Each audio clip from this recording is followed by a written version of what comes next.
வணக்கம். புத்திசாலித்தனமான கைதி. ரஷ்ய ஜெயிலில் 3 தூக்கு தண்டனை கைதிகள் இருந்தனர். அவர்கள் இறக்கும் முன் உங்களில் கடைசி 3 ஆசைகள் என்ன என்று கேட்கப்பட்டது. முதல் கைதியின் ஆசை நல்ல பெண், நல்ல சாப்பாடு, நல்ல மது, லெனின் சமாதிக்கு அருகில் புதைக்கப்பட வேண்டும் என்றால் அவனது 3 ஆசைகளும் நிறைவேற்றப்பட்டன. இரண்டாவது கைதியின் ஆசைகள் நல்ல பெண், நல்ல உணவு, விளாடிமிர் லெனினின் சமாதிக்கு அருகில் புதைக்கப்பட வேண்டும் என்று கூறினான். அவனுடைய ஆசைகளும் நிறைவேற்றப்பட்டன. மூன்றாவது கைதி தனது முதல் ஆசையாக மாம்பழம் வேண்டும் என்று கேட்டான். அப்பொழுது மாம்பழ சீசன் இல்லை, எனவே தூக்கு தண்டனை 6 மாத காலத்துக்கு ஒத்தி வைக்கப்பட்டது.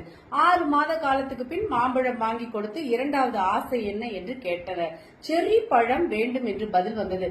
அப்போது செர்ரி பழ சீசன் இல்லை என்பதால் மறுபடியும் தூக்கு தண்டனை 6 மாதம் தள்ளி வைக்கப்பட்ட பின் செர்ரி பழம் வாங்கி கொடுக்கப்பட்டது. இப்பொழுது மூன்றாவது ஆசை என்னவென்று அவன் சொன்னான். என் உடல் தற்போதைய அதிபரின் சமாதிக்கு அருகில் புதைக்கப்பட வேண்டும் என்ற. அதிகாரிகள் அதிர்ந்து விட்டனர். நீ என்ன சொல்கிறாய்? அவர் உயிருடன் அல்லவா இருக்கிறார்? கைதி அமைதியாக சொன்னான். அவர் இறக்கும் வரை நான் காத்திருக்கிறேன் என்று. புத்திசாலி தன்னை எந்த தருணத்திலும் பாதுகாத்துக் கொள்கிறான்.